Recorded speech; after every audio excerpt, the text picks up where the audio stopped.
It was cloud cover the next morning as it was the day before. The sun wanted to come up, but a dark and persistent gray lingered in the woods. It was early. Too early to clearly define tree branches, though that time wasn't long off. We heard footsteps in the distance. They were heavy, steadfast, determined, and resolute footsteps. Any child would know that the sound was not in numbers of 4 or 5, but rather a whole company of men. Each step came closer and more defined. Each step brought us nearer to God with our prayers. John and Gustav leapt from their places and carefully ran down into the tree-covered road. They both hid at a predetermined place where 2 Spellow openings sprouted on each side of the darkened road. Peter, Vladimir, and myself stayed to protect the house. We remained hid, but as a bargaining chip, we had their captive soldier tied to a post on our front deck. Without a single shot heard from John and Gustav, we saw the legions emerge into the clearing of our property. We didn't take the leisure time to count, but I would estimate a contingent of 50 men. What pierced my heart was one man in particular. The commander of this band had only death in his eyes. He wore an old hat that looked about 20 years old.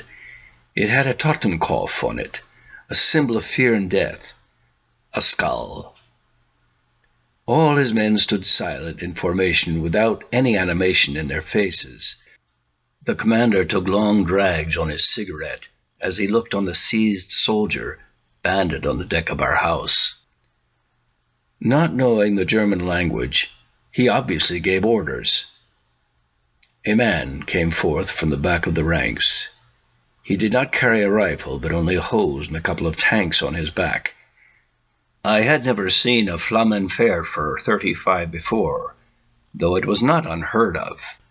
The stories I had been told of this tool became ever seared into my mind at this moment. In an instant, and without hesitation, the young soldier lit up the forest, shooting a flame at least 30 feet at the house.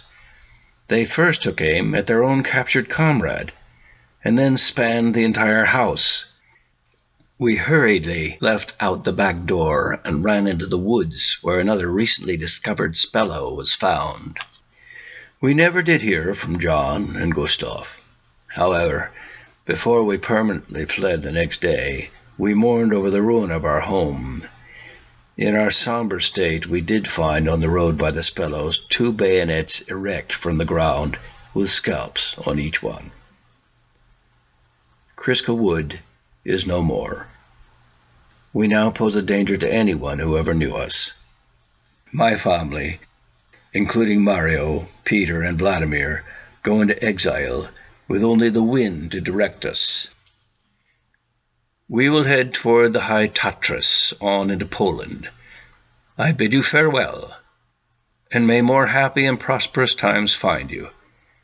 It has only forsaken us.